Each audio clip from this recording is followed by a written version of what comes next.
FC Barcelona season review. I am dreading doing this. I did not want to do this. Why am I doing this? Why? ¿Por qué?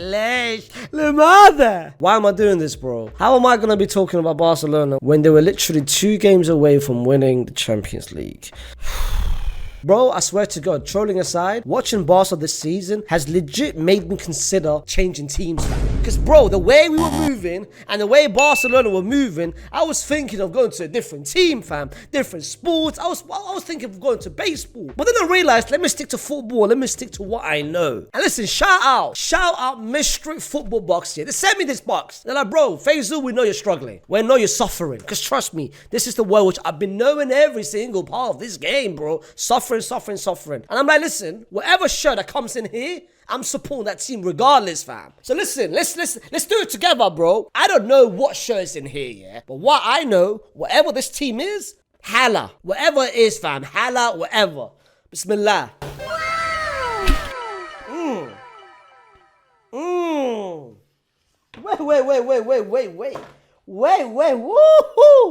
Look at this.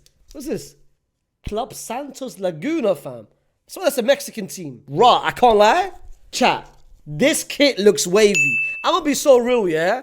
Hala Santos Laguna, yeah? Bro, look at this, man. The color, the badge, everything about it. I can't lie, I'm rocking this. And if you guys are looking to get your own mystery football shirt, don't forget to go to Mystery Football, where you can order your own mystery box. How it basically works is you can select different type of boxes, whether it's classic, national, premium, retro. Then select your size, fam. It's medium, large, small, X small. And then tell us the teams you want to avoid. As you guys know, yeah, I'm saying no to Barcelona. I'm saying no to Barcelona. I'm saying no to Barcelona. Bro, anything to do with Lona, I'm saying no. And then it's a waiting game. Just pray and hope you get something wavy. If you guys are looking to build on your shirt collection, this is the perfect place. And most importantly, it's fully authentic, fully real. So right now, click the link in the description and you know what time it is. Get your own football mystery shirt. But anyway, let's go straight into it. The same way we're going to review this season, the same way I did with Real Madrid, it's the same way I'm going to do with Barcelona. Well, I'm going to categorize it into different boxes and categories. The first category is the president. Has Laporta, Deco, the manager of Barcelona, put this team successful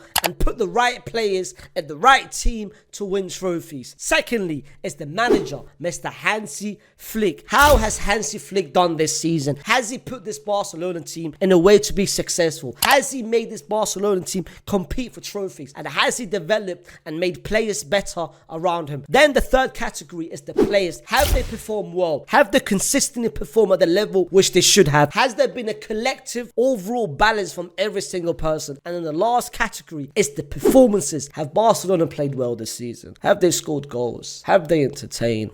Have they competed for trophies? And have they won trophies? And like I said to you guys, Hala Santos Laguna, man. I'm talking as a die-hard Santos Laguna fan. I've been a fan for about 17 years, bro. Christian Benitez. If you, man, you know the person who played for Birmingham about a decade ago. But listen, let's start with the first category. And that is Deco, Laporte, and the management of Barcelona. Barcelona came into the season wanting to sign a defensive midfielder, wanting to sign a left winger, wanting to sign a striker, and wanting to sign a fullback to compete with Uwe Bolde and of course Koundé. And that was pretty much how they prioritized the last summer window. Of course, last season wasn't well with Xavi Hernandez, but you kind of knew when Hansi Flick came in is that Barcelona had a pretty good squad. They just needed one person, 2 people, 3 players in order for them to actually compete. And they didn't really sign anyone except for one person and one person only, and that was Mr. Dani Olmo, which they spent over 60 million on it. And when you first looked at it, it was a bit weird. I mean, listen, you need a defensive midfielder, you need a left winger. Rafinha didn't have the greatest of season last season. Lewa was deemed as finished, and Barcelona fans wanted him out at the start of this season. So Barcelona were heading into the season, only Dani Olmo, quite interesting. But what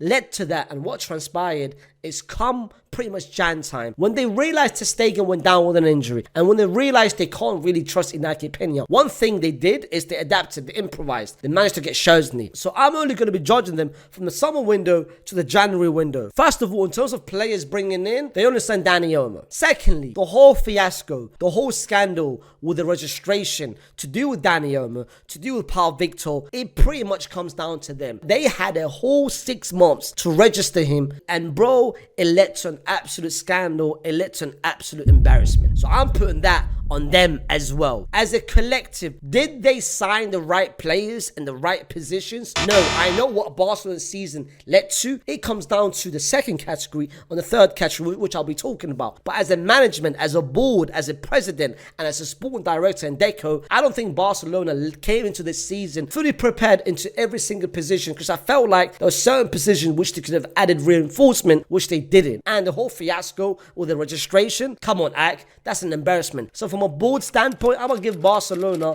a 4 out of 10. Then let's take it to the manager and what Hansi Flick has done to Barcelona. Let's be real, yeah? When Hansi Flick came in first, I don't think anyone expected Barcelona to play the way they did early on. Because Barcelona went on a crazy form from August to September to October. That 3 months period, they won literally every single game. The only one they dropped points was Monaco in the Champions League when they were man down. But other than that, Barcelona went literally gun blazing. And Hansi Flick, you could see the identity and you could see the system that he installed early on, bro. The way he made every single person better. The way he transformed positions and the way he made players go into different roles and into profiles, which they weren't doing the season before with Xavi, but now with Hansi Flick, they're doing it into another level. The likes of Koundé, the likes of Bolde, the likes of Inigo Martinez, the likes of Kubasi, the likes of Pedri, making him into the player that he is, bringing in Marc Barnau and bringing in Casado, the likes of Lamine Yamal, giving him rest and trusting him, the likes of Rafinha, turning him into an absolute Ballon d'Or contention player. And then you've got Leo, who was literally firing on all cylinders early on, scoring so many goals, and he did it crazy. And then you had the period of November and December when the level went down so badly. Barcelona looked depressing, they looked miserable, and you kind of knew, everyone started saying, well, the highlight is not working, the system has not been found out, every team now knows how to play against Barcelona. And then straight after that, from January, they hadn't lost a single game till literally May. They won every single game, whether it was a Super Cup against Real Madrid, the league games, the Copa del Rey games, the Champions League games, and it literally led to the last game against Inter Milan, where of course they lost. But in terms of Hansi Flick, he has improved every single person. Bro, look at Koundé and how he's performing this season. He's performing as a top 3 right back this season due to the role and position which Hansi Flick gave him. Bolde, he's managed his minutes well. Bolde over the past 3 years has always had injury problems due to excessive minutes played. Look at this season where he's been playing 60 minutes, 55 minutes, 70 minutes, missing the next game, getting rested, and that's what Hansi Flick has done. Inigo Martinez, making him into an actual consistent player. Because of course when Araujo came, the question marks whether it was going to be Araujo and Kubasi making him into a leader, basically saying to Araujo, you don't belong in the system, you don't belong the way I want my centre to play, and they put him on the bench. Frenkie de Jong, bringing him back into the level which Barcelona fans was expecting Frenkie de Jong from a couple of years ago. Casado, look at how he played before he got injured. Bro, Pedri, turning him into a 10, which I never understood why Spain and Barcelona and Xavi played him into a 6. He was never going to be the Iniesta. He was always going to be the deeper role, the Sergio Busquets Xavi player, because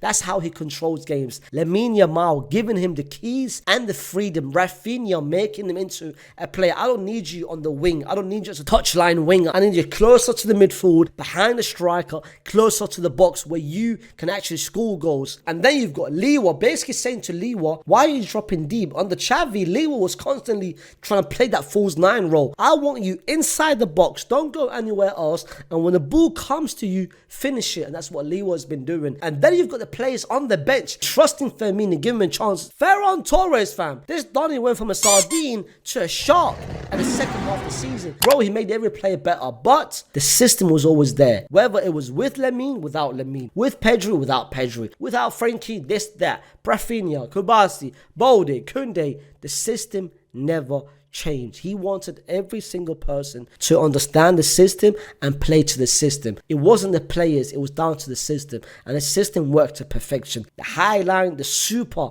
intense pressing into the final third, directness, the quick football, progressing the ball quickly from the back line into the final third. They did it on all levels. There was a plan A, there was a plan B, there was a plan C. And you looked at it last season with Xavi, it was the exact same players. Nothing changed. But look how last season were and this season were. Last season with no system, this season with an actual system. And now you looked at Barcelona this season. And bro, this season alongside PSG, they played the most entertaining football in the whole world, bro. Look at the amount of goals which they scored. Number one across the whole Europe. More goals in La Liga, more goals in the Champions League. And even defensive, they were pretty good. Szczęsny, look at how he did second half of the season. So Hansi Flick, in terms of his management, in terms of how he did this season, I'm going to give him an absolute 9 out of 10. The reason why I'm not giving him 10 out of 10, I felt like the game against Inter Milan, that came down to his in-game management. I still don't understand how he took off Inigo Martinez, which he came out and said why, but bringing Araujo and not Christensen, nah bro, that was a recipe of literally, here you go, I'm going to lose this game. So that is maybe the only thing I'm going to criticize. I felt like certain games his in-game management lacked, but other than that, he's been consistent. And now the players, and from a player standpoint, I think every single person this season showcased top levels, showcased the highest possible level throughout this whole season. Each person performed at their best and at their peak throughout different parts of the season, whether that was beginning of the season, mid-season, or towards the end of the season. Like everyone performed at their best, whether that was the right back, left back, two centre backs, the goalkeeper, the two DMs, the left mid, the right mid, the striker, the 10, the players off the bench. Everyone had their moments, whether that was Pablo Torre, even for about 2 weeks, had his moments when he scored against Villarreal Girona, or Ramin, or Rafinha, or Ferran Torres, Lewa, Dani Olmo, Fermin, Pedri, Casado, Bernal, Frankie, Gavi, Koundé, Jaron Martin. Everyone had their moments, and in terms of the consistency, everyone played to the right level when Barcelona needed them. But I'm not going to give him a 10. I'm not going to specifically mention each player and talk about in depth because I'm planning to do a player ranking the same way I'm going to do it to Real Madrid is I'm going to do it to Barcelona. I'm going to rank each Barcelona player this season from 25 to 1 and the ranking which I felt like at best to worst. So I'm not going to speak about each person specifically, but what I will be talking about is a collective. And I felt like everyone played collectively pretty well. Maybe the only thing you can argue and the only thing I'm not going to give it a 10 is when they needed them in Champions League crunch time, they never stepped up. The likes of Rafinha, the likes of Lewa, the likes of Dani Olmo. At the game against Inter Milan, the second leg where Barcelona lost, the only person you felt like could do something was Lamine Yamal. Lamine Yamal felt like he was the only person to unlock something. Yes, I know Rafinha scored. Yes, I know Dani Olmo scored. But it never felt like they played well. It was always Lamine Yamal. And he was the only person that can change something. So maybe towards the end of the season, certain players, their performances went down. When Balde went down, Rafinha's level went down. Dani Olmo was inconsistent. Fermin Lopez was inconsistent. Frankie was very good in the second half. First half, Pedri consistent, Lamine consistent, Lewa second half between Jan and April, he was poor. Koundé consistent, Balde, Christensen, Kobasi, Araujo, very, very disappointing in certain times. So as a collective, I'm going to give the players an 8 out of 10. And now the performances and the displays that Barcelona put. And let's be real and let's be honest, they played amongst one of the best teams throughout this whole season. They've been consistent from August to May, bro. The expectation heading into the season, Barca was never going to win the La Liga, especially after Real Madrid had just signed Kylian Mbappe and they won La Liga last season. So Madrid was always going to be the favourites in La Liga, especially this was our best chance of retaining for the first time since 2007 and 2008. The Champions League, they were never the heavy favourites. Look at the track record over the past 4 years. Barely reached the knockout stage only last season. Bro, they got knocked out in the group stages twice in 2 years, fam. The expectation of the Champions League was never to compete. It was always, you know what, maybe a quarterfinals or a semi-finals if they're lucky. So the way the season started for Barcelona Bro, they played entertaining football. Bro, look at the first 3 months. They were scoring 5 goals, 6 goals, 7 goals. They beat Bayern by 4, Real Madrid by 4. They scored 7 in the league, 6 in the Champions League. Bro, they were literally putting 5, 6, 7 goals under every single team. Then the drop-off hit between November and December. But then in from Jan and onwards, they went onto an unbeaten form. No one could stop them, whether that was defensively or even going forward, bro. That man was scoring goals for fun.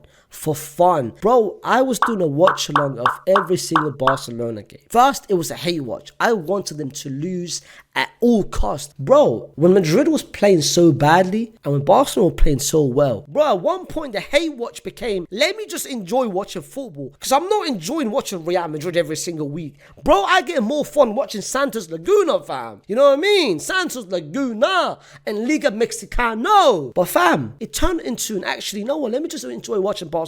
Let me enjoy Pedri. Let me enjoy watching Lamine Yamal. And that's how it turned out to be. Because I used to get entertained, whether from those kind of players or from the system of Hansi Flick. But then, of course, the expectation changed. First part of the season, it was never to win a treble. It was never to win a double. But then come Feb time and come March time, the treble hopes was very high. Everyone's talking about trebles. From February to March to April, and in May, it went to another level. When they won the Copa del Rey, when they were leading in La Liga by 7 points, and then, of course, winning the Champions League in quarterfinals. Then the semi-finals, no Real Madrid. So it was always going to be Inter, Arsenal, and Paris Saint-Germain. And let's be real, they were the heavy favourites across those 4 teams. Everyone had them going through against Inter Milan. The first leg, bro, insane. The comeback, it was 3-2, then 3-3. The second leg, they were literally a minute away from reaching the Champions League final if it wasn't for Araujo not defending well and a Serbi coming in. I've seen a lot of people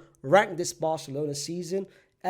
Barcelona failed because they didn't win the Champions League. Let's be real, yeah. At the start of the season, that wasn't the expectation. No one expected Barcelona to even compete for the Champions League. So the fact that they got to that stage is a credit to its own, yeah. La Liga, they performed better than anyone else. Copa del Rey, they were convincing throughout this whole campaign. The Champions League, let's be real, against Inter Milan, just moments. That game, it could have been 4-2 if Lamine Yamal had scored that. It hit the post. From 4-2, it went 3-3. Extra time, anyone's game. So I felt like the Champions League shouldn't be a knock on Barcelona and say Barcelona had a bad season. I would take that season over our season all day long. Of course, the Champions League is the pinnacle. You have to win the Champions League for you to have a good season. But as a collective, I'm going to be real, yeah. I'm going to give this Barcelona season from a rating from 0 to 10. I'm giving this Barcelona season at 8.5 out of 10. The way they played was entertaining. They played great football. The players, most of them were on it. The manager played them into the position to be successful, and they did it perfectly. Well, they won the league,